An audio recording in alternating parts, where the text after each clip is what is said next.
મારું નામ શોભા છે। આજે હું ખૂબ ખુશ હતી। સવારથી જ મારી સાથે બધું બરાબર ચાલી રહ્યું હતું। મેં મારા તરફથી કોઈ ભૂલ કરવાનો પ્રયાસ કર્યો નહીં, કારણ કે મને ખબર હતી કે જો મેં કોઈ ભૂલ કરી તો પરિણામ ખૂબ જ ખરાબ આવશે। ભગવાનની કૃપાથી મેં આજે કોઈ ખોટું કામ કર્યું નથી। મારા પતિને કામ પરથી ઘરે આવ્યાને 1 કલાક થઈ ગયો હતો અને તેમણે આજ સુધી મારા કોઈ કામમાં કોઈ ખામી શોધી નહોતી। મને લાગ્યું કે આજે હું દરેક કામ સંપૂર્ણ રીતે કરી શકી છું, પણ આજે પણ એવું થયું નહીં। મેં મારા પતિને ભોજન પીરસ્યું અને હું તેમની બાજુમાં બેઠી। તેમણે જમતી વખતે કહ્યું કે મરચું ખૂબ છે। મારા પતિ આ કહેતા જ હંગામો મચાવ્યો। તેમણે મને ગાળો આપવાનું શરૂ કર્યું અને મેં તેમને પીરસેલી ગરમ દાળની થાળી તેણે મારા ચહેરા પર ફેંકી દીધી। બધી દાળ મારા ચહેરા પર આવી ગઈ હતી। મારો આખો ચહેરો બળી ગયો હતો અને મારી સાસુ દરવાજા પર ઊભી ખૂબ ખુશ હતી। તેમણે કહેવાનું શરૂ કર્યું કે તારી સાથે તો આવું જ થવું જોઈએ, પણ મારી હાલત ખૂબ જ ખરાબ હતી। મારા બાળકો મારી હાલત જોઈને ડરી ગયા। હું ખૂબ રડી રહી હતી। કોઈક રીતે મેં મારી ધ્રુજતી આંગળીઓથી મારો ચહેરો સાફ કર્યો। જ્યારે રૂમમાંથી બહાર આવી ત્યારે તેણે જતા સમયે કહ્યું કે આજે હું તને ખૂબ મોટી સજા આપીશ। જોકે તારા માટે સજા છૂટાછેડા છે, પણ તે પહેલાં મારે એવું કંઈક કરવું છે જે કોઈ પતિએ તેની પત્ની સાથે ક્યારેય કર્યું નથી। મને ડર હતો કે મને ખબર નથી કે મારો પતિ મારી સાથે શું કરશે। રૂમમાં આવી ખૂબ રડવા લાગી। મેં હાથ જોડીને ભગવાનને પ્રાર્થના કરવા લાગી કે તે મારો જીવ બચાવે, કારણ કે હું મારા પતિ દ્વારા આપવામાં આવેલી સજાથી ખૂબ ડરી ગઈ હતી। પરંતુ મેં આંખો ખોલતાની સાથે જ મને આઘાત લાગ્યો જ્યારે મારા પતિએ મને વાળથી પકડીને એવી જગ્યાએ લઈ ગયા જ્યાં કોઈ રાતના લગભગ 8 વાગ્યા હતા અને મારા હાથ ઝડપથી હલવા લાગ્યા। આ ઝડપથી ફરતા હાથ પાછળ એક ખૂબ મોટું કારણ હતું, જે મારા પતિનું ઘરે પહોંચવું હતું। મારા પતિ ખૂબ જ સમયસર હતા। આંખો ખોલતાની સાથે તે સવારે નાસ્તો ઈચ્છતા, બપોરે 1 વાગ્યે આવતા અને 1:15 વાગ્યે જમવાનું જોઈતું હતું। તેને ગરમા ગરમ ખાવાનું ગમતું, તેથી હું તેના માટે તાજો ખોરાક બનાવતી, જે મોટે ભાગે ગરમ જ રહેતો। હું તેને સલાડ અને દહીં પણ આપતી। મારા પતિને કોઈ તેના કામમાં દખલ કરે તે ગમતું નહોતું। જ્યારે તે ઘરે હોય ત્યારે મને મારા બાળકોનું કામ કરવાની પણ મંજૂરી નહોતી, અથવા જો મારું કોઈ બાળક રડતું હોય તો હું મારા પતિનું કામ છોડીને પહેલાં મારા બાળકને જોઉં। મારા પતિ ફક્ત એટલું જ ઈચ્છતા કે હું તેના ઘરમાં પ્રવેશતાની સાથે જ તેની સેવામાં વ્યસ્ત રહું। જો હું આ ન કરું અથવા કોઈ કામમાં 1 સેકન્ડ પણ મોડું કરું તો તે મને ખૂબ મારતા હતા। મને ગાળો આપતા, વારંવાર કહેતા કે તને કંઈ ખબર નથી, તું પત્ની બનવાને લાયક નથી। હું તેના અત્યાચારોને ચૂપચાપ સહન કરતી। આજે પણ હું મારા નાના દીકરા માટે દવા લેવા ક્લિનિક ગઈ અને જ્યારે હું થાકીને ઘરે પાછી આવી ત્યારે મેં જોયું કે મારી સાસુએ ઘરના કામને હાથ પણ લગાવ્યો નથી। ડૉક્ટરની ઓફિસમાં ભારે ભીડ હતી। મારો દીકરો 2 દિવસથી તાવથી પીડાતો હતો। મારા પતિ મને ક્યાંય લઈ ગયા નહીં। મારી સાસુ પણ ઘરની બહાર ગઈ નહીં। તેનો તાવ જોઈને મારે તેને ડૉક્ટર પાસે લઈ જવો પડ્યો, પણ ત્યાં ભીડ હોવાથી મારો વારો મોડો થઈ ગયો અને મને પણ ચિંતા હતી કે જો મારા પતિ ઘરે આવશે તો મારું શું થશે। મારા દીકરા માટે દવા લાવવી પણ ખૂબ જરૂરી હતી। તે તાવથી બળી રહ્યો હતો। તેના પિતાને તો તેની બિલકુલ ચિંતા નહોતી। મારા પતિને 2 બાળકોનો પિતા કહેવામાં આવતો, પણ તેને બાળકોની ખુશી, બાળકોના દુઃખ અને બાળકોના કામમાં કોઈ રસ નહોતો। તેને ફક્ત તેની માનું કેવું માનવાનું, તેની પત્ની પર હાથ ઉપાડવાનું અને તેના બધા કામ સમયસર પૂર્ણ કરવાનું ગમતું। 2 કલાક પહેલાં જે રીતે હું ઘરની બહાર નીકળી હતી તે જ રીતે અવ્યવસ્થિત ઘર હતું। ઘરમાં પણ એવું જ દ્રશ્ય હતું। જો મારી સાસુ ઈચ્છતી તો તે ઓછામાં ઓછું એક ઘરનું કામ તો કરી શકી હોત, કારણ કે તે પણ જાણતી હતી કે તેના દીકરાની આદતો કેટલી ખરાબ છે, કે તેને બધા કામ સમયસર જોઈએ છે। પણ મારી સાસુને કોઈ વાતની પરવા નહોતી। મારા પતિ મારા પર હાથ ઉપાડતા ત્યારે તો તેને ખૂબ ગમતું। મેં મારા આંસુ લૂછ્યા, મારા દીકરાને દવા આપી અને ઝડપથી ઘરના કામકાજમાં વ્યસ્ત થઈ ગઈ। મારી પાસે ફક્ત 1 કલાક હતું અને આ 1 કલાકમાં મારે ઘરનો દેખાવ સુધારવાનો હતો, ખોરાક રાંધવાનો હતો અને સાથે મારા દીકરાની સંભાળ રાખવાની હતી, જ્યારે મારી દીકરી ભૂખી અને તળસી રમકડા સાથે રમી રહી હતી। મારી સાસુએ તેને ખાવા માટે કંઈ આપ્યું નહોતું। તેને જોયા પછી હું ખૂબ જ વિચારશીલ થઈ ગઈ। મેં ઝડપથી મારી દીકરીની સામે ખોરાક મૂક્યો, જેથી તે તેને ઉપાડીને પોતે ખાઈ શકે. તે નાની હતી, તેને હજુ હાથથી કેવી રીતે ખાવું તે ખબર નહોતી, પરંતુ મારી પાસે તેને ખવડાવવા માટે પૂરતો સમય નહોતો, કારણ કે મારા પતિના બધા કાર્યોની યાદી મારા મગજમાં દોડવા લાગી અને મેં મારા હાથ ઝડપથી ખસેડ્યા. મેં રસોઈ બનાવતી વખતે આ ભૂલ કરી અને આ ભૂલે મારા જીવનની બધી ખુશીઓ મારા માટે મુશ્કેલ બનાવી દીધી અને મને ખૂબ સારી રીતે કહ્યું કે મારા ખરાબ સમયમાં મારી સાથે કોણ છે. હું ખૂબ થાકી ગઈ હતી. મને સહારો આપવા માટે કોઈ નહોતું, મારું દુઃખ સમજવા માટે કોઈ નહોતું, મારી મહેનત જોવા માટે કોઈ નહોતું. મેં 1 કલાકમાં બધું કામ ઝડપથી પૂર્ણ કરી દીધું. મેં ઘર સાફ કર્યું, મેં બાળકોને પણ સાફ કર્યા, મેં મારા દીકરાને દવા આપી, મેં ખોરાક પણ રાંધ્યો, મારી સાસુ માટે ચા બનાવી અને ખાવા માટે વાસણો પણ તૈયાર રાખ્યા. આ સમય દરમિયાન મને મારી જાતની બિલકુલ પરવા નહોતી. હું ઘણા સમયથી કામ કરી રહી હતી. હું થાકી ગઈ હતી. રાહતનો શ્વાસ લેવા માટે સોફા પર બેઠી હતી ત્યાં ડોરબેલ વાગી. હું કૂદી પડી, કારણ કે મને સમજાયું કે તે મારા પતિ જ હશે જે દરવાજા પર આવ્યા હશે. તે ખૂબ જ કડક માણસ હતા. આવતાની સાથે જ ઘરમાં હંગામો મચી જતો અને કટોકટી લાદવામાં આવતી. મેં ઝડપથી જઈને દરવાજો ખોલ્યો. મેં તેના હાથમાંથી બેગ લીધી અને તેને ટ્રે પર ઠંડા પાણીનો ગ્લાસ આપ્યો. મારા પતિને તે બિલકુલ ગમતું નહોતું કે હું તેને મારા હાથથી પાણીનો ગ્લાસ આપું. જો હું તેને ટ્રે વગરનો ગ્લાસ આપતી તો તે મને ખૂબ ઠપકો આપતા. તેથી જ મારે તેના દરેક કામમાં કાળજી રાખવી પડતી. પાણી પીધા પછી તેણે તરત જ કહ્યું કે ભોજન પીરસો, હું નાહવા જઈ રહ્યો છું. આ દરમિયાન હું નીચે નમીને તેના પગમાંથી જૂતા અને મોજા કાઢી રહી હતી. તેના ચહેરા પર પરસેવો હતો. તરત જ ટુવાલ ઉપાડ્યો અને તેના ચહેરા પરથી પરસેવો લૂછવાનું શરૂ કર્યું. પછી હું રૂમમાં આવી અને કબાટમાંથી તેના કપડાં કાઢ્યા. મારા પતિ સ્નાન કરવા બાથરૂમમાં ગયા હતા. મેં રસોડામાં ખોરાક ગરમ કરવા માટે ગેસ પર રાખ્યો અને બાકીના સમયમાં મેં ઉતાવળમાં ટેબલ પર ખોરાક ગોઠવવાનું શરૂ કર્યું. મને રાહત થઈ કે આજે કોઈ સમસ્યા થઈ નથી, પણ મને ખબર નહોતી કે આ રાહત મારા વિનાશની જવાબદારી બનવાની છે અને હું એવી મુશ્કેલીનો ભોગ બનવાની છું જેની મને ખબર પણ નહોતી. જ્યારે મારા પતિ સ્નાન કરીને બાથરૂમમાંથી બહાર આવ્યા ત્યારે મેં ઝડપથી તેમને તેમના કપડાં આપ્યા. તેઓ કપડાં પહેરીને તૈયાર થયા અને પછી ઝડપથી ડાઇનિંગ ટેબલ પર જમવા બેઠા. હું રસોડામાં દોડી ગઈ, એક થાળીમાં ખોરાક કાઢ્યો અને તેમની બાજુની ખુરશી પર બેઠી, કારણ કે જમતી વખતે મારી હાજરી પણ તેમના માટે જરૂરી હતી.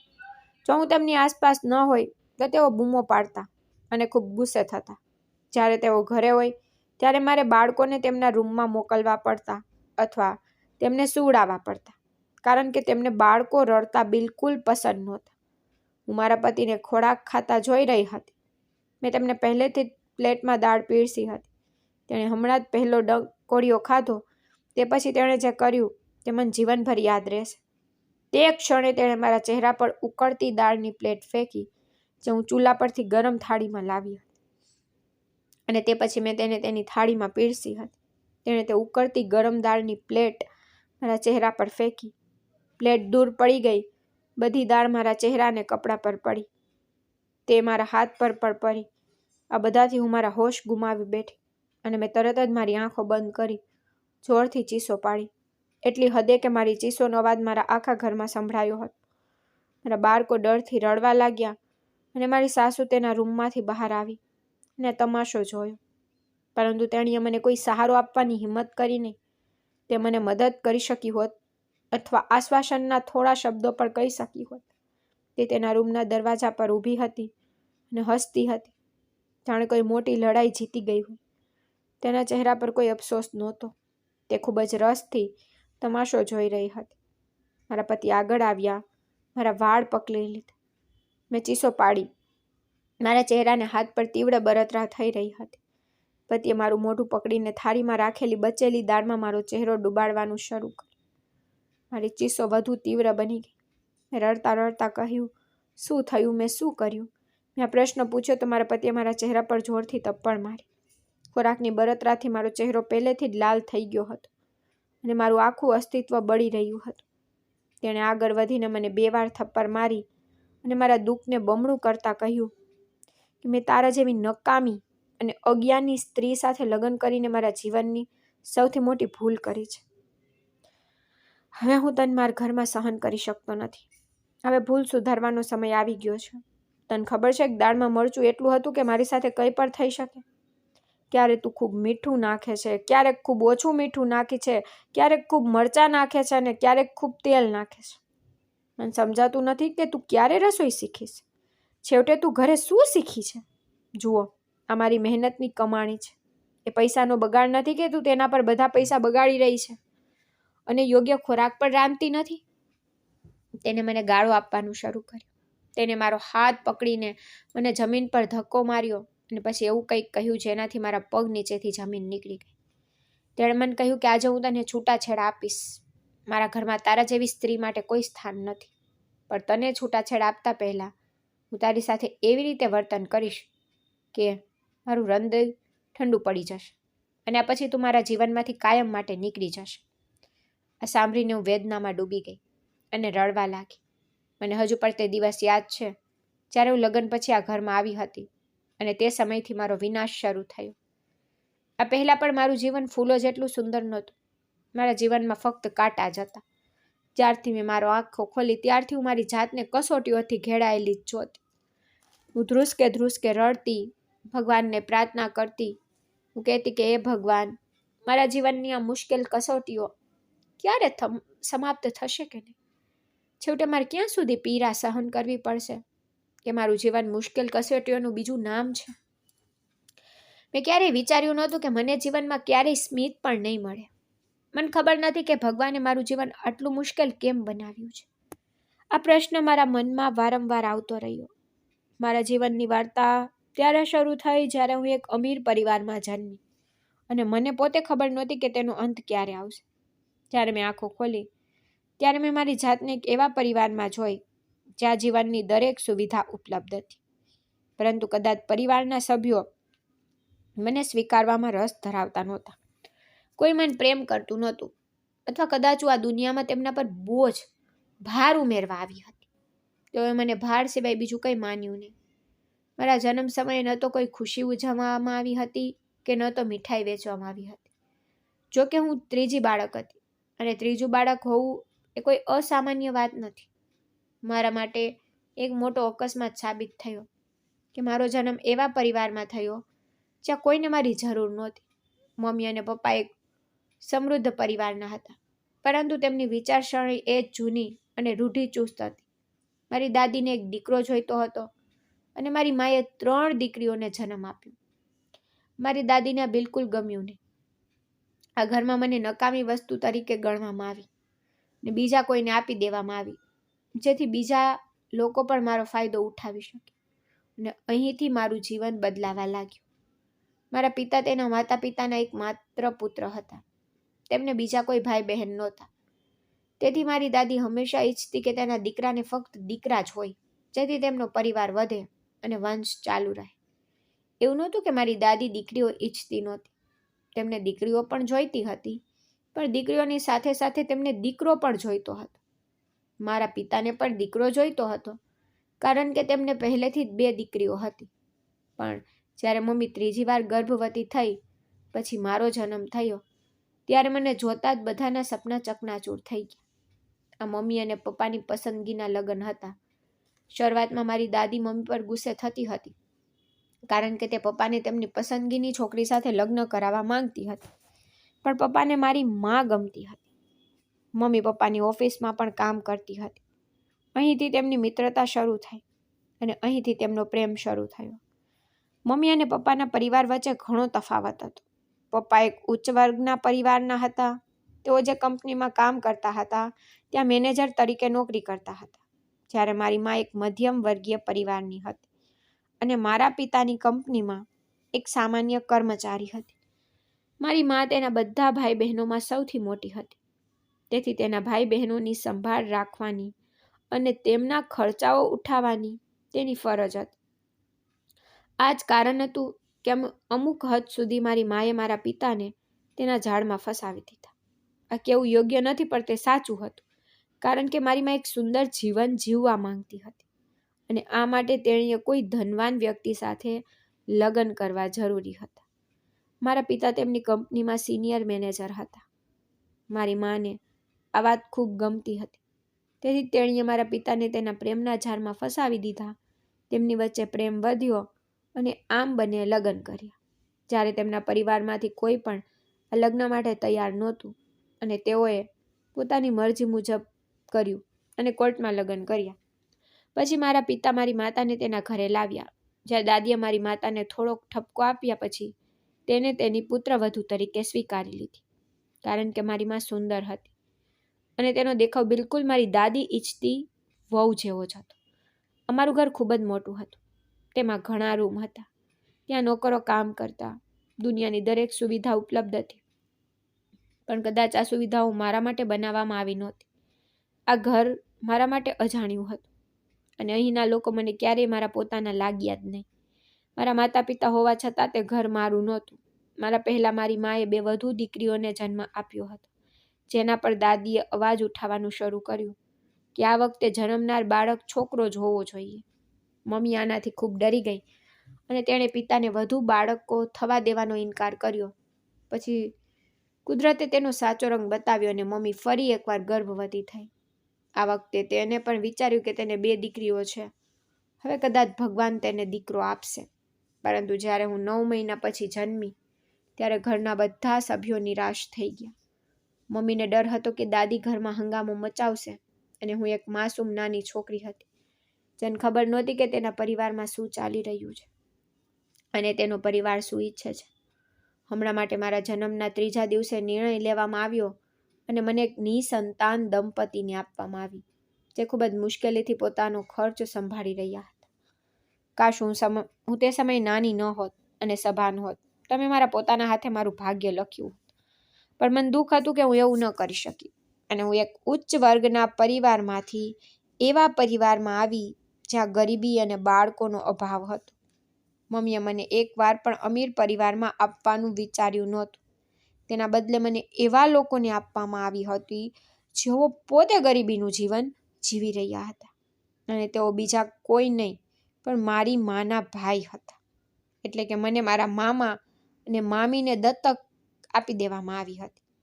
મમ્મી આ નિર્ણયથી ખૂબ ખુશ હતી, કારણ કે દાદીએ તેમને કહ્યું હતું કે જો તે પોતાની દીકરી તેના ભાઈને આપી રહી છે તો ચોથું બાળક દીકરો હોવો જોઈએ. દાદીએ પણ સ્પષ્ટ કહ્યું હતું કે અમને હવે વધુ દીકરીઓ નથી જોઈતી, ફક્ત 1-2 ઘણી છે, આથી વધુ નહીં. મોટાભાગના દીકરાઓ પોતાનો ભાર જાતે ઉપાડે છે, પરંતુ દીકરીઓનો ભાર માતા પિતા પર પડે છે. તેથી જ મમ્મીને પણ તે યોગ્ય લાગ્યું અને તેમણે ખુશીથી મને તેના ભાઈ અને ભાભીને સોંપી દીધી. તે દિવસે મારું જીવન સંપૂર્ણપણે બદલાઈ ગયું. મામા અને મામી ખૂબ ખુશ હતા. તેમણે મને પોતાની દીકરીની જેમ રાખી. પણ આ તો થોડા મહિના માટે જ હતું. જ્યારે હું મોટી થઈ પછી મામાની નોકરી ગઈ ત્યારે ઘરના કેટલાક ખર્ચાઓ પૂરા થતા હતા. તે પણ હવે લગભગ અસ્તિત્વમાં નહોતું. તેથી મામા અને મામી મને ઠક કહેવા લાગ્યા. હું એક માસૂમ બાળક હતી. હું આ વાતો સમજી શકતી નહોતી. મને એવું લાગતું કે ઘણું બદલાઈ ગયું છે. પહેલાં મને તેનો પ્રેમ મળતો હતો, હવે મને ફક્ત તેમની નફરત જ મળતી હતી.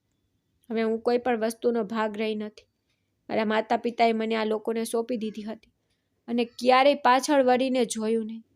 તે દિવસે મને લાગવા લાગ્યું કે હું બીજાઓ કરતાં હલકી કક્ષાની છું. અને જ્યારે હું 4 વર્ષની થઈ ત્યારે એક દિવસ મારી મામીએ મને ખૂબ માર્યો અને ઘરમાંથી કાઢી મૂકી અને કહ્યું કે અહીંથી જા, તારી મા પાસે જા. બીજી બાજુ જ્યારે મારી મા 4થી વાર ગર્ભવતી થઈ ત્યારે ભગવાને તેને પુત્ર આપ્યો અને આ રીતે તે મને સંપૂર્ણપણે ભૂલી ગઈ અને પોતાના પુત્રના જન્મની ખુશીમાં ડૂબેલી હતી. બીજી બાજુ મારા મામા અને મામીએ મારું જીવન મુશ્કેલ બનાવી દીધું. જેમ જેમ હું મોટી થઈ રહી હતી મને સમજાયું કે હું આ દુનિયામાં કેમ આવી છું. કાશ હું જન્મી ન હોત તો આ બધું મારી સાથે ન બન્યું હોત. આ વિચાર મારા મનમાં આવતો રહ્યો. જ્યારે મારા મામા અને મામીએ મને દત્તક લીધી ત્યારે 3 વર્ષ પછી તેમને પણ એક પુત્ર થયો અને ત્યારથી તેઓ મને અવગણવા લાગ્યા. તેમને વર્ષો સુધી બાળક નહોતું. તેમના ઘરમાં મારા શુભ પગલાંને કારણે તેમને એક પુત્ર થયો, પરંતુ તેઓ આ માનતા નહોતા. તેઓ મને કમનસીબ કહેતા અને દીકરાના આગમન પછી તેઓએ મારી કદર કરવાનું પણ બંધ કરી દીધું હતું. તેઓ જાણતા નહોતા કે હું શું પહેરું છું, શું ખાઉં છું, મને શું જોઈએ છે. આ બધી બાબતો હવે તેમના માટે માથાનો દુખાવો બની ગઈ હતી અને તેમણે મારું જીવન બરબાદ કરી દીધું હતું. હું સંપૂર્ણપણે ભાંગી પડી. હું 8 વર્ષની થઈ ત્યાં સુધી મેં ફક્ત આ શબ્દો સાંભળ્યા હતા કે આ છોકરી કમનસીબ છે. જ્યારથી તે તેના માતા પિતાના ઘરે જન્મી હતી ત્યારથી તે તેની મા માટે સમસ્યાઓ ઊભી કરી રહી હતી અને હવે જ્યારે તે અમારા ઘરે આવી છે ત્યારે તે અમારા માટે પણ સમસ્યાઓનો પહાડ લઈને આવી છે, જે તેને અમારા ઘરે આવીને તોડી નાખ્યા છે. તેમની આ વાતચીત મારા હૃદયને ફાડી નાખતી. હવે તેમનો દીકરો તેમના માટે બધું જ હતું અને હું આ બધું સહન કરી શકતી નહોતી. તેમને મને શિક્ષણ આપવાની જરૂર પણ નહોતી લાગી, પરંતુ જ્યારે મેં મામા સાથે ઝઘડો કર્યો અને કહ્યું કે તમે જ મને મારી માતાથી અલગ કરી છે, મારા શિક્ષણ માટે તમે જવાબદાર છો, મામા ભગવાન માટે મારાથી આ અધિકાર છીનવી ન લો, તેથી કોઈક રીતે તેઓએ મને સરકારી શાળામાં પ્રવેશ અપાવ્યો. હવે તેમને મારા ગણવેશ, પુસ્તકો, આ બધી વસ્તુઓ પ્રત્યે કોઈ લગાવ રહ્યો નહોતો. હવે હું તેમના માટે કોઈ મહત્વ રાખતી નહોતી. જ્યારે હું જન્મી ત્યારે તેઓએ મમ્મી પપ્પાને દરેક રીતે અને દરેક હદ સુધી સમજાવવાનો પ્રયાસ કર્યો કે તેઓ તેમને આપવામાં આવેલી પુત્રીનું ખૂબ ધ્યાન રાખે છે, તેઓ તેને પોતાની આંખો પર રાખે છે, પરંતુ દરેક દાવો ખોટો સાબિત થયો અને તેમણે મને ફક્ત તેમની પુત્રી જ નહીં પણ નોકરાણી બનાવી દીધી. સવારથી સાંજ સુધી હું ઘરના કામમાં વ્યસ્ત રહેતી. જોકે હું ફક્ત 10 વર્ષની હતી અને આ 10 વર્ષમાં મને મારા જીવનથી નફરત થવા લાગી. મારું બાળપણ મારી પાસેથી છીનવાઈ ગયું. રમવાનો અને કૂદવાનો સમય છીનવાઈ ગયો. મને પ્રેમ કરવાવાળું કોઈ નહોતું. મારા માથા પર હાથ મૂકવાવાળું કોઈ નહોતું. મને બધેથી ફક્ત ટોણા મળતા. મમ્મી અને પપ્પાએ ક્યારેય મને પાછું વળીને પૂછ્યું પણ નહીં. એકવાર મારી મામીએ મને તેમને મળવા મોકલી હતી અને તેઓએ મારી સાથે અજાણ્યા જેવું વર્તન કર્યું કે મારી આંખોમાંથી આંસુ નીકળી ગયા અને મારું માસૂમ બાળપણનું હૃદય તૂટી ગયું અને મને ખૂબ ખરાબ લાગ્યું. મેં વિચાર્યું કે ફક્ત મારો ભગવાન જ મારો છે, આ સિવાય હું બીજા કોઈ માટે કોઈ મહત્વ રાખતી નથી. એવું લાગતું હતું કે મારું જીવન અચાનક બદલાઈ ગયું છે. હવે હું દિવસ રાત ભગવાન સાથે વાત કરતી અને તેને મારો મિત્ર બનાવ્યો. સમય પસાર થઈ રહ્યો હતો. મેં સરકારી શાળામાં અભ્યાસ કરતી વખતે મારી હાઈસ્કૂલ પૂર્ણ કરી. તેથી મારા મામા અને મામીએ શક્ય તેટલી વહેલી તકે મારા માટે સંબંધ શોધવા લાગ્યા, કારણ કે હવે હું મોટી થઈ ગઈ હતી, સુંદર પણ હતી. તેઓ મારા માટે મેળ એવા પસંદ કરતા હતા, ક્યારેક 50 વર્ષના કોઈ હોતા તો ક્યારેક તેઓ વૃદ્ધ વ્યક્તિ માટે લગ્ન સાથી શોધી રહ્યા. ક્યારેક તેઓ એવા વ્યક્તિ માટે લગ્નની હા કહેતા કે જેને પત્નીની જરૂર નથી, પણ બાળકોની સંભાળ રાખવા માટે ફક્ત એક નોકરાણીની જરૂર છે. હું આ બધી વાતોથી ખૂબ કંટાળી ગઈ હતી અને રડતા રડતા હું ભગવાનને ફક્ત એટલી જ પ્રાર્થના કરતી કે હે ભગવાન, મારા પર દયા કરો અને મને એવા લોકોને સોંપી દો જ્યાં મારું જીવન સરળ બને. કારણ કે બાળપણથી જ અત્યાર સુધી હું મારા જીવનમાં ઘણી મુશ્કેલીઓમાંથી પસાર થઈ છું. હવે હું શાંતિ ઈચ્છું છું, પરંતુ મારી પ્રાર્થના પૂર્ણ ન થઈ, બલકે મને એવું લાગતું કે જીવનમાં હજી ઘણી મુશ્કેલીઓ આવવાની બાકી છે અને મારે આ માટે મજબૂત રહેવું પડશે. દિવસો આમ જ પસાર થવા લાગ્યા. પછી એક નવી સ્ત્રી સુમિત્રા કાકી અમારા પાડોશમાં રહેવા લાગી. તે ઘણીવાર મને આખો દિવસ છત પર કપડાં સુકવતી જોતી. તો એક દિવસ તેણે મને બોલાવીને પૂછ્યું કે તું કોણ છે દીકરી? તારા માતા પિતા જીવતા નથી. હું હંમેશા તને ઠપકો આપતા અને ક્યારેક માર મારતી જોઉં છું. શું વાત છે? શું તું તેમની સગી દીકરી નથી? આ સાંભળીને મારી આંખોમાં આંસુ આવી ગયા. મેં તેને ફક્ત એટલું જ કહ્યું કે જ્યારે આપણા પોતાના લોકો આપણાથી પીઠ ફેરવી લે તો પછી અજાણ્યાથી શું ફરિયાદ કરવી. હું 16 વર્ષની હતી. મેં તેને ફક્ત એટલું જ કહ્યું હતું કે હું તેની સગી પુત્રી નથી. તેણે મને ઉછેરી છે. તેણે મને મારા માતા પિતા પાસેથી બળજબરીથી છીનવી લીધી હતી અને મારા સગા માતા પિતાએ પણ મને ખુશીથી તેને આપી દીધી હતી. અહીંથી મારી વાર્તા શરૂ થઈ અને હું અત્યાર સુધી અપમાનિત થઈ રહી છું. સુમિત્રા કાકીને મારા માટે ખૂબ જ દુઃખ થયું. તેણે મને ગળે લગાવી. તેણે કહ્યું, દીકરી, જો તને કંઈ જોઈતું હોય તો મને કહે. તને જોઈને મને ખૂબ જ દુઃખ થાય છે. મારી પણ કોઈ દીકરી નથી. મને એક દીકરી હોય તે ખૂબ જ ગમતું હતું. જેની સાથે હું વાત કરી શકું અને તેને મારા દિલની લાગણીઓ કહી શકું. ધ્યાનમાં રાખ કે આજથી તું મારી દીકરી છે. આ સાંભળીને મારી આંખોમાં આંસુ આવી ગયા અને મેં તેની સાથે મિત્રતા કરી. આ મિત્રતા મારી મામીથી છુપાવી હતી, નહીતર કોઈને એ વાત ગમતી નહોત કે હું સુમિત્રા કાકી સાથે વાત કરું છું. મામી મને ઘરમાં છુપાવીને રાખતી. હવે જ્યારે પણ મને કોઈ સમસ્યા થાય ત્યારે હું ખચકાટ વિના સુમિત્રા કાકી સાથે શેર કરવાનું કરું છું. તે દર વખતે મને સાંભળતી હતી. મામી ફરી એકવાર મારા માટે યોગ્ય વ્યક્તિ શોધવા લાગી અને તેમણે સુમિત્રા કાકીના દીકરાનો પ્રસ્તાવ પણ નકારી કાઢ્યો. જ્યારે સુમિત્રા કાકી મને મદદ કરવા માંગતી હતી, તેમને હું ખૂબ ગમતી, તેથી તેઓ મને તેમના ઘરની વહુ બનાવવા માંગતી હતી. તેમનો એક જ દીકરો હતો જે મારાથી 7 વર્ષ મોટો હતો. હું હજી લગ્ન કરવા યોગ્ય નહોતી. હું ફક્ત 16 વર્ષની હતી અને સુમિત્રા કાકીને આ ગમતું નહોતું. તેમણે વિચાર્યું કે તેમને ખબર નથી કે આ લોકો મારા લગ્ન ક્યાં કરાવશે. તેથી તે પોતે પોતાના દીકરાનો પ્રસ્તાવ લઈને મામાના ઘરે આવી. પરંતુ મામા અને મામી બંને આ પ્રસ્તાવ નકારી કાઢ્યો. આ વાત મને વીજળી જેવી લાગી, કારણ કે સુમિત્રા કાકી ખરેખર ખૂબ જ સારી અને શિષ્ટ વ્યક્તિ હતી. તેમણે 1 કે 2 વાર મામીને ભગવાનથી ડરવાનો પ્રયાસ પણ કર્યો કે તું કેવા પ્રકારની વ્યક્તિ છે. ત્યાં છોકરીની જવાબદારી લીધી અને હવે તું તેમની જવાબદારીથી દૂર થઈ રહી છે. તારે આવી વાતો ન કરવી જોઈએ. જ્યારે તે તારી જવાબદારી લીધી છે તો તેને યોગ્ય રીતે પૂર્ણ કર, નહીતર તને પાપી કહેવામાં આવશે. મામીને તે સમયે ખ્યાલ આવી ગયો હતો, પણ આ પછી તેણે ફરી એકવાર મને ત્રાસ આપવાનું શરૂ કર્યું. માત્ર 16 વર્ષની ઉંમરે મારા લગ્ન નક્કી કરી દીધા. સુમિત્રા કાકી ખૂબ જ દુઃખી હતી. તેને વારંવાર મામીને કહ્યું કે આવું ન કરો, હું તેને મારા ઘરની વહુ બનાવવા તૈયાર છું. પણ મામીને મારી ખૂબ જ ઈર્ષ્યા થતી કે શું વાત છે, હું કંઈ સમજી શકતી નહોતી. તેણે સુમિત્રા કાકીની વાતોનો બિલકુલ આદર ન કર્યો અને મારા લગ્ન એક એવા માણસ સાથે કરાવી દીધા જે મારાથી 10 વર્ષ મોટો હતો. તે મારા જીવનનો સૌથી ખતરનાક, ડરામણો દિવસ હતો. મને ખ્યાલ નહોતો કે હવે મારા જીવનમાં શાંતિ નહીં રહે, પણ મારું બધું બરબાદ થવાનું હતું. ડરામણો કારણ કે મારા સાસરિયા અને મારા માતા પિતા વચ્ચે કોઈ ફરક નહોતો. મામા અને મામીએ મને ભારની જેમ ફેંકી દીધી અને આ પછી શું થયું હું તમને શબ્દોમાં કહી શકતી નથી. મારા સાસરિયાઓ શરૂઆતમાં મને ખૂબ પ્રેમ કરતા હતા. મારી સાસુ મારી સાથે સારી રીતે વાત કરતી, તે મારી સાથે સારી રીતે વર્તતી, પરંતુ મારા પતિનું વર્તન ખૂબ જ કડક હતું. તે પોતાના સિદ્ધાંતો પ્રત્યે ખૂબ જ કડક હતા.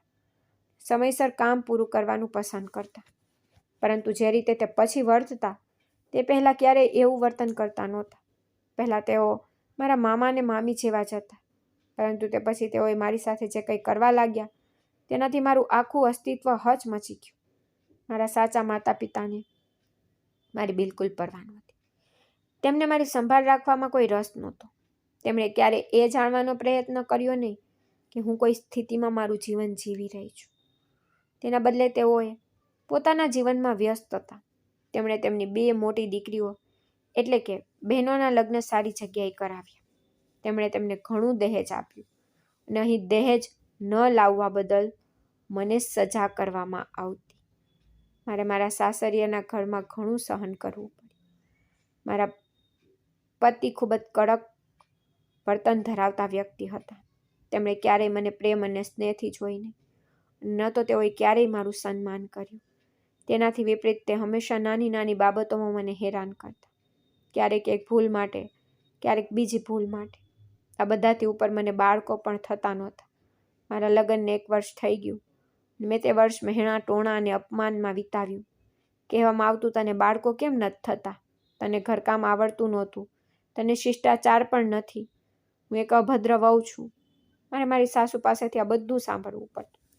અને મારા પતિ એકમાત્ર પ્રિય હતા. તે તેની માની દરેક વાત સાંભળતા. તેને ક્યારેય મને કારણ પૂછવાની જરૂર નહોતી લાગી. જ્યારે પણ તેની માં તેને પાઠ શીખવતી ત્યારે તે મારા પણ ગુસ્સે થતા અને મારા પર હાથ ઉપાડવામાં પણ અચકાતા નહીં. લગ્નના 6 મહિના આમ જ પસાર થયા. પહેલા 15 દિવસ ખુશીમાં વિતાવ્યા. તે પછી મારી સાથે જે પણ વર્તન કરવામાં આવ્યું તે દરરોજ મારી આંખોમાંથી આંસુ વહેતા.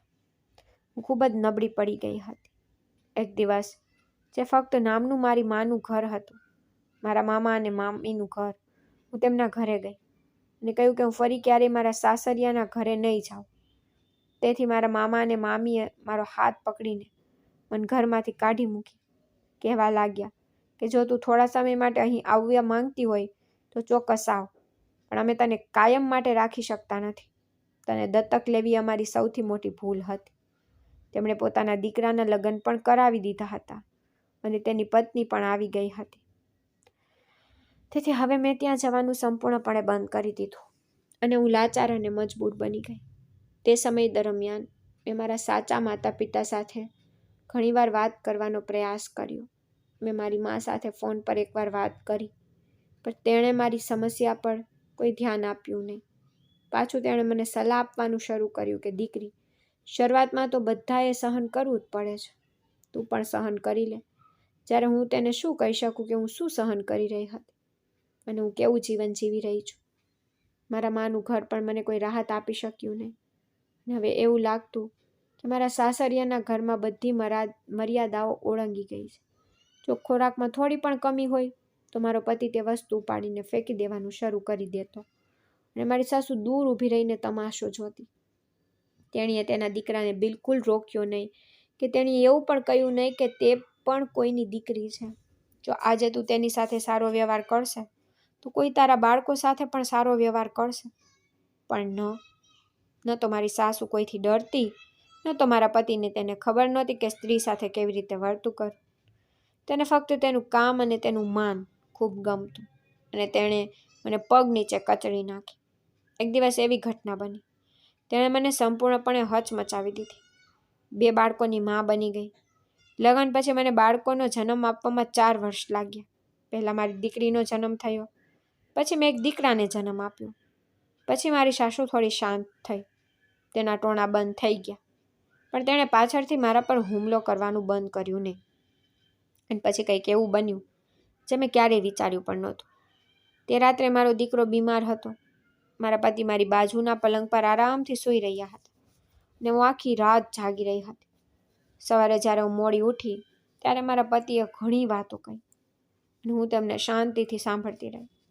મારા માથામાં ખૂબ દુખાવો થઈ રહ્યો હતો. હું આખી રાત ઊંઘી શકી નહોતી. મારી સાસુએ પણ હંગામો મચાવ્યો કે તે કેવા પ્રકારની વ્યક્તિ છે. તેને કોઈ પરવા નથી કે તેનો ભૂખ્યો પતિ કામ પર ગયો છે. તે ફક્ત એક ક્ષણની રાહ જુએ છે જ્યારે તેનું કોઈ કામ ન કરવું પડે. મેં કામ કર્યું, બધાનું સાંભળ્યું અને મારી સાસુનું સાંભળતી રહી. મારામાં ઘણી ધીરજ આવી ગઈ હતી. છેવટે મેં ઘણો સમય જાનવરો વચ્ચે વિતાવ્યો હતો. મારા પતિના જતાની સાથે જ મેં રાહતનો શ્વાસ લીધો અને મારા દીકરા સાથે ડૉક્ટર પાસે આવી. ડૉક્ટર પાસે લાંબી લાઈન જોઈને હું ચોંકી ગઈ, કારણ કે આજે મારા પતિએ કહ્યું હતું કે તે જલ્દી ઘરે આવશે. અને હવે મારો શ્વાસ ઝડપી થઈ ગયો, કારણ કે ડૉક્ટરે મને દવાઓની લાંબી યાદી આપી હતી. મેડિકલ સ્ટોર પર પહેલેથી જ ઘણી ભીડ હતી. ત્યાં ગઈ, લાઇનમાં ઊભી રહી અને તાવથી પીડાતા મારા દીકરાને ખોળામાં છુપાવી અને 1 કલાક રાહ જોઈ. પછી મેં દવા લીધી અને હું તરત જ રિક્ષામાં બેસીને મારા ઘરે આવી. જે મેં ઉતાવળે હાથ ચલાવ્યો. મારી પાસે ફક્ત 1 કલાક બાકી હતો.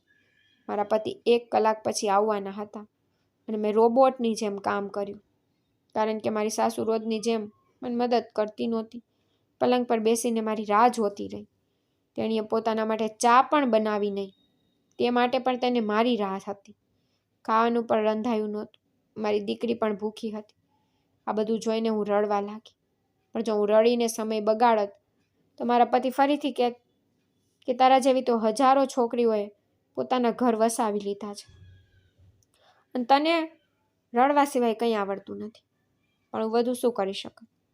મારા માતા પિતાના નામે મારા કોઈ ખાસ અને મજબૂત સંબંધો નહોતા અને મારા પતિમાં પણ તેની મા સામે ઊભા રહેવાની હિંમત નહોતી.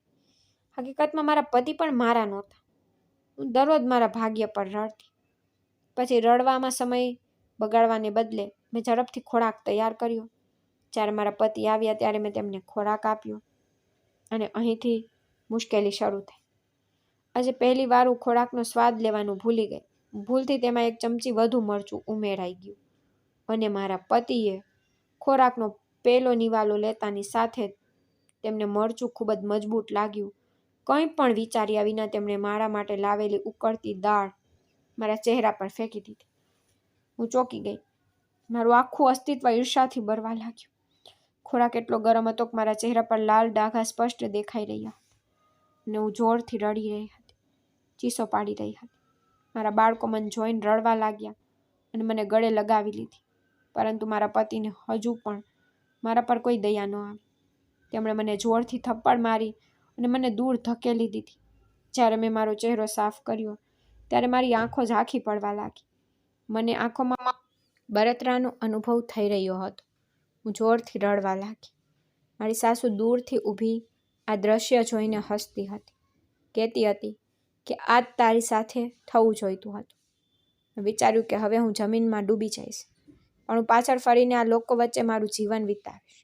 ત્યારે મારા પતિએ મારા વાળ પકડીને મને જોરથી ધક્કો માર્યો અને એવું કહ્યું જેનાથી હું ધ્રુજી ગઈ. તેણે મને કહ્યું કે તું ફક્ત છૂટાછેડાને લાયક જ નથી, પણ હું તારી સાથે એવું કંઈક કરીશ જે કોઈએ તેની પત્ની સાથે ક્યારેય કર્યું નથી. આ સાંભળીને મેં તેની સામે ખુલ્લી આંખોથી જોયું કે છૂટાછેડા પહેલાં પણ કઈ ક્રૂરતા બાકી છે જે મારા પતિ મારા પર લાદવા માંગે છે. મારી આંખોમાંથી સતત આંસુ વહી રહ્યા હતા.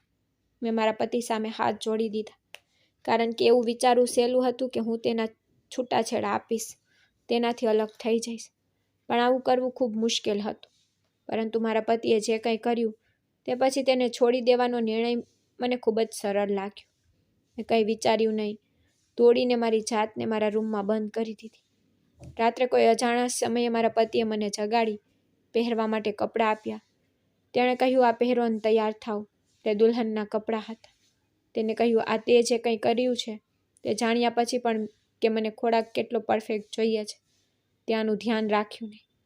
છેવટે તું શા માટે પત્ની છે? હું તને છૂટાછેડા આપી રહ્યો છું, પણ તે પહેલાં તારે તૈયાર થવું પડશે.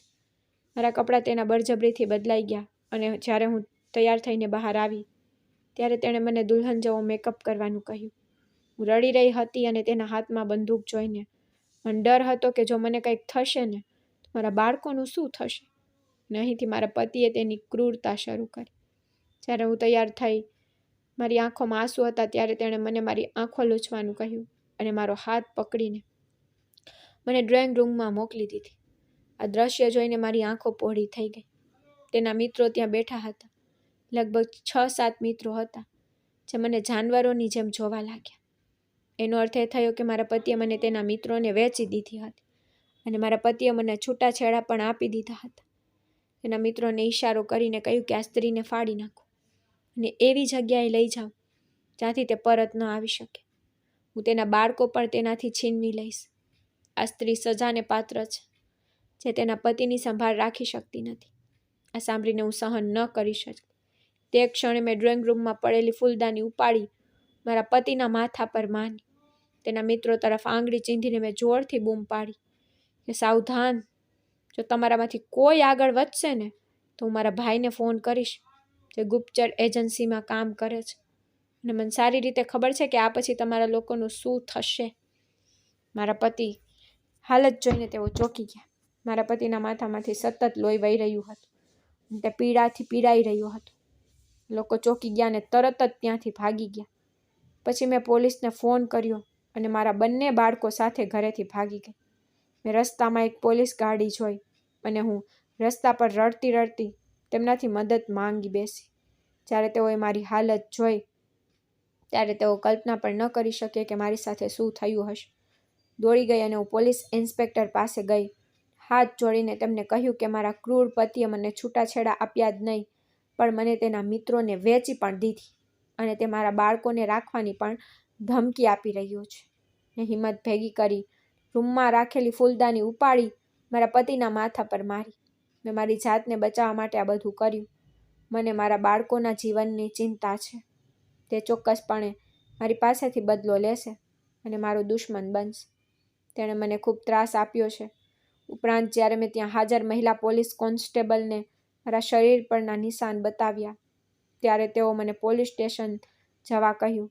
સૌપ્રથમ તેઓએ મારા કપડાં બદલ્યા અને પછી મેં મારા બાળકોને મારા ખોળામાં લીધા અને તેમને મારી છાતી પર ગળે લગાવી અને પોલીસ ઇન્સ્પેક્ટરને બધું કહેવા લાગી કે મારા પતિએ આજ સુધી મારી સાથે શું કર્યું છે આજે તેણે બધી હદ વટાવી દીધી છે. મને ખોટી સ્ત્રી સમજીને તેણે મને વેચવાનું નક્કી કર્યું હતું. પરંતુ આ સાંભળીને મારું ગૌરવ જાગી ગયું અને મેં મારી શક્તિથી તેને ઘાયલ કર્યા અને તેને હોસ્પિટલ લઈ ગઈ. પોલીસ ઇન્સ્પેક્ટરે મને કહ્યું કે તે ખરાબ રીતે ઘાયલ થયો છે અને હોસ્પિટલ પહોંચી ગયો છે. તેણે અમારી સામે તને મારી નાખવાની ધમકી પણ આપી છે, પરંતુ હવે તારા નિવેદનના આધારે અમે તેની ધરપકડ કરી છે અને તેની સામે હત્યાનો કેસ દાખલ કર્યો છે. તેઓએ મારા શરીર પરના ત્રાસના નિશાનનો સંપૂર્ણ રિપોર્ટ પણ બનાવ્યો અને આ રીતે મારા પતિને જેલમાં ધકેલી દેવામાં આવ્યો. પોલીસે તેને તેની પત્ની પર ત્રાસ, હત્યાનો કેસ, માનસિક ત્રાસ અને હુમલાના કેસમાં જેલમાં ધકેલી દીધો. તેમને કસ્ટડી પણ આપી. હું રડી પડી કે હવે હું ક્યાં જઈશ, કારણ કે મારી પાસે રહેવા માટે કોઈ જગ્યા નહોતી. હારીને હું મારા મામા ને મામીના ઘરે પહોંચી અને ત્યાં ગયા પછી મને ખબર પડી કે તેઓ વધુ ગરીબ થઈ ગયા છે. તેઓ મારી સામે હાથ જોડીને કહેવા લાગ્યા કે જો તું અહીં રહેવાનું શરૂ કરીશ તો અમારો દીકરો પણ અમને ઘરમાંથી કાઢી મૂકશે. અને ત્યાંથી હું ઉદાસ ચહેરા સાથે પાછી ફરી રહી હતી ત્યારે મને એક પરિચિત અવાજ સંભળાયો. મેં પાછળ ફરીને જોયું તો મારી આંખો પર વિશ્વાસ ન થયો કે તે બીજું કોઈ નહીં પણ સુમિત્રા કાકી છે. હું તેની પાસે ગઈ અને તેને જોરથી ગળે લગાવી. એટલી જોરથી રડી જાણે મારી અંદર કંઈક ભરાઈ ગયું અને તે ફૂટી ગયું. સુમિત્રા કાકીએ મને ખૂબ મદદ કરી અને તેમણે દરેક રીતે પ્રયાસ કર્યો કે મને તેમના ઘરમાં કોઈ મુશ્કેલીનો સામનો ન કરવો પડે. તે મને તેમના ઘરે લઈ ગઈ. તેનો દીકરો હવે વકીલ બની ગયો હતો અને બીજા શહેરમાં રહેતો હતો અને તેના મિત્ર સાથે થોડો ધંધો પણ કરી રહ્યો હતો. સુમિત્રા કાકીએ ફોન પર કહ્યું કે શોભા અહીં 2 બાળકો સાથે આવી છે. તેના પતિએ તેને છૂટાછેડા આપી દીધા છે. ત્યારે તેણે કંઈક એવું કહ્યું જેનાથી સુમિત્રા કાકી ચોંકી ગઈ. મેં સુમિત્રા કાકી પાસેથી ફક્ત 2-3 દિવસ માટે પૂછ્યું હતું. કહ્યું કે હું તમારા પર ભાર નહીં બનું. હું ટૂંક સમયમાં મારી પોતાની જગ્યા શોધીશ અને અહીંથી પાછી જઈશ. મારા બાળકોને સુમિત્રા કાકીને સોંપી ઘણું કામ શોધવાનો પ્રયાસ કર્યો.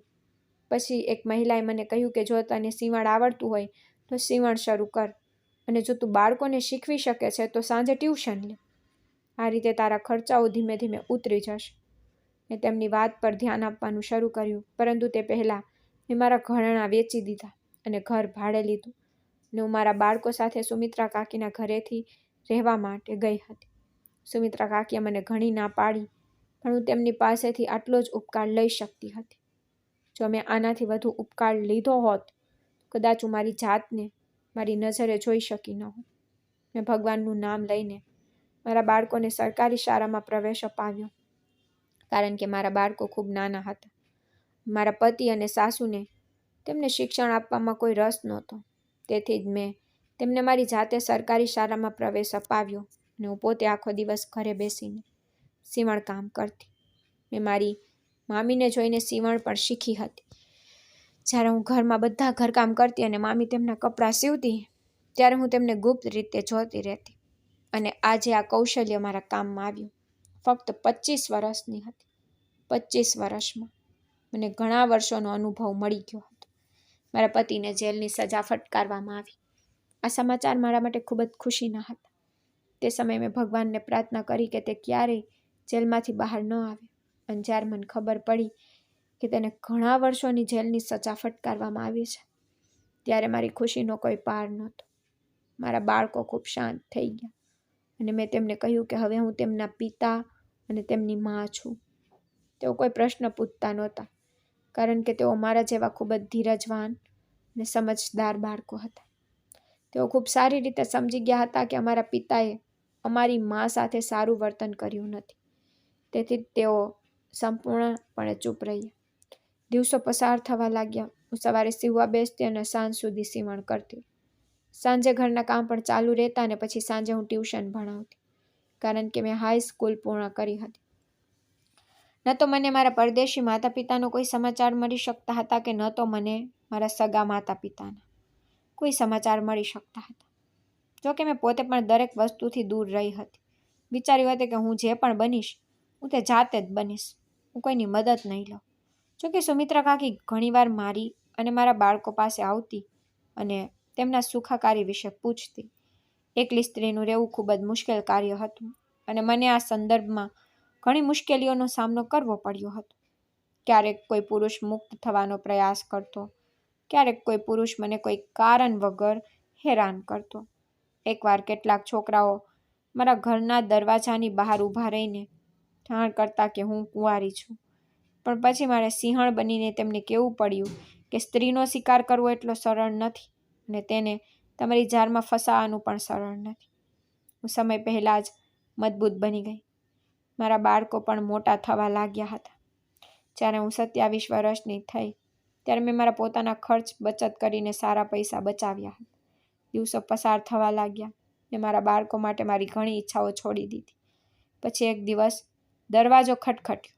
જ્યારે મેં દરવાજો ખોલ્યો ત્યારે મારી સામે એક વૃદ્ધ સ્ત્રી ઊભી હતી. તેના ચહેરાની રચના પરિચિત લાગતી હતી. મેં તેને પૂછ્યું કે તમે કોને મળવા માંગો છો? તો તેણે કહ્યું કે હું તને મળવા માંગુ છું. તેણે મને ગળે લગાવી. મને ખબર પડી કે તે કોણ છે. તે સ્ત્રી મારી સગી માં હતી, જે હંમેશા મારાથી નજર ફેરવતી, ક્યારેય મારા વિશે પૂછતી નહીં. અને મળ્યા પછી તે રડતી રહી, પણ હું તેને એકદમ શાંત ચહેરા સાથે જોતી રહી. તેના કપડાં અને તેના હાથમાં રહેલા ઘરેણા પરથી પણ હું અંદાજો લગાવી શકતી હતી કે તે કેટલી ખુશીથી પોતાનું જીવન જીવી રહી હતી. પણ હું તેનાથી પ્રભાવિત થઈ નહીં. તેના આવવાથી હું કેવી રીતે ખુશ થઈ શકું? હું હંમેશા આ સ્ત્રીને ફરિયાદ કરતી કે તેણે મને બલીનો બકરો કેમ બનાવ્યો, પણ હું ચૂપ રહી. ત્યારે તેણે પાસપોર્ટ કાઢ્યો, મારી સામે લંબાવ્યો અને કહ્યું કે બધા દસ્તાવેજો પૂર્ણ છે, તું અમારી સાથે બહાર આવ. હું તેનો ચહેરો જોતી રહી. મને તેના પર સહેજ પણ દયા ન આવી. જ્યારે મેં તેના હાથમાંથી પાસપોર્ટ લઈ લીધો અને તેના ટુકડા કરી નાખ્યા, મેં ફક્ત એટલું જ કહ્યું કે તમે મને મળવા આવી છો, બસ એ ઘણું છે. પણ જે રીતે મેં એકલા જીવનમાં મુશ્કેલીઓનો સામનો કર્યો છે, મેં આગળ વધવાનું નક્કી કર્યું છે. મને કોઈની જરૂર નથી. હવે તમારે ફરી અહીં ન આવવું જોઈએ, કારણ કે તમારી દીકરી, જેને તમે તમારા ભાઈ અને ભાભીને દત્તક આપીને સંબંધ તોડી નાખ્યો, તે ત્યાં જ મરી ગઈ. હવે તમારી સાથે મારો કોઈ સંબંધ નથી. મમ્મીની આંખોમાં આંસુ હતા, પણ મન બિલકુલ દયા નહોતી આવી. મારા દિલમાં કોઈ કોમળતા નહોતી, કારણ કે તેણીએ મારા સહનનો 1% પણ સહન કર્યો નહોતો. હું તેમની સાથે કેવી રીતે જઈ શકું? થોડી વાર બેઠી અને પછી ઊભી થઈને ચાલી ગઈ. ફરી ક્યારેય પાછી ન આવવા માટે મારું દિલ રડી રહ્યું હતું, પણ હું શું કરી શકું? જે વ્યક્તિ મારા ખરાબ સમયમાં મારી સાથે નહોતી, હું તેને મારા સારા સમયમાં મારી પાસે કેવી રીતે આવવા દઉં? દરવાજો બંધ કર્યા પછી હું લાંબા સમય સુધી રડતી રહી. પછી ફરીથી દોડબેલ વાગી. જ્યારે મેં દરવાજો ખોલ્યો ત્યારે સુમિત્રા કાકી મારી સામે હસતી ઊભી હતી અને તેમની સાથે તેમનો દીકરો પણ હતો, જે મારાથી મોટો હતો. તે મને જોઈને હસ્યો. સુમિત્રા કાકી અંદર આવી અને કહેવા લાગી કે બસ થઈ ગયું. તે તારું જીવન એકલા વિતાવી દીધું છે. હવે અમને પણ તારી સેવા કરવાનો મોકો આપ. મેં તારા જેવી ધીરજવાન છોકરી ક્યાંય જોઈ નથી, જેણે આટલી નાની ઉંમરે પોતાની બધી સમસ્યાઓ ખુલ્લેઆમ હલ કરી અને આજે તે ગર્વથી માથું ઊંચું કરીને પોતાનું જીવન જીવી રહી છે. મને સમજાયું નહીં કે તે શું કહ્યું, પણ આ ક્ષણે મારી આંખો પહોળી થઈ ગઈ. જ્યારે તેણે મારા હાથમાં તેના દીકરાના નામની વીંટી પહેરાવી, તેના દીકરાએ હાથ જોડીને કહ્યું કે હું છેલ્લા 10 વર્ષથી તારી રાહ જોઈ રહ્યો છું. આજે મારી રાહ પૂરી થઈ ગઈ છે. હવે તું ના પાડી શકે નહીં. મારે તારા બાળકો સાથે કોઈ લેવા દેવા નથી. આપણે નવી જગ્યાએ જઈશું, નવા શહેરમાં સ્થાયી થઈશું. મેં કાગળો પૂરા કરી દીધા છે. ફક્ત થોડી કાનૂની કાર્યવાહી બાકી છે. પછી હું, મમ્મી અને તું અને તારા બાળકો કાયમ માટે બીજા દેશમાં ચાલ્યા જઈશું, જ્યાં કોઈ દુઃખ નહીં હોય. બધું મારા માટે વિશ્વાસની બહાર હતું. કદાચ આ મારી પ્રાર્થનાનું ફળ હતું કે હું ઘણીવાર રાત્રે જાગીને પ્રાર્થના કરતી હતી. જો મને પહેલાં સુમિત્રા કાકીના દીકરા જેવો લાયક અને સમજદાર પતિ મળી ગયો હોત ને, તો મારું જીવન ખુશ હોત. પરંતુ હજી પણ મોડું થયું નથી. મારા બાળકો મારા પતિના પ્રેમમાં પડી ગયા હતા. હવે હું બીજા દેશમાં તેની સાથે શાંતિપૂર્ણ જીવન જીવી રહી છું.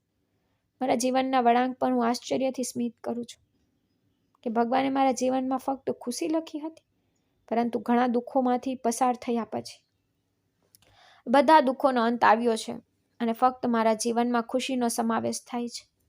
તો મિત્રો, આશા છે કે તમને અમારી વાર્તા ગમી હશે. જો તમને વાર્તા ગમી હોય તો વિડીયોને લાઈક કરો. જો તમે ચેનલ પર નવા છો તો ચેનલને સબસ્ક્રાઈબ કરો અને હા, નોટિફિકેશન બેલને જરૂર દબાવો જેથી તમને આગળની અપડેટ પહેલાં મળે. ધન્યવાદ.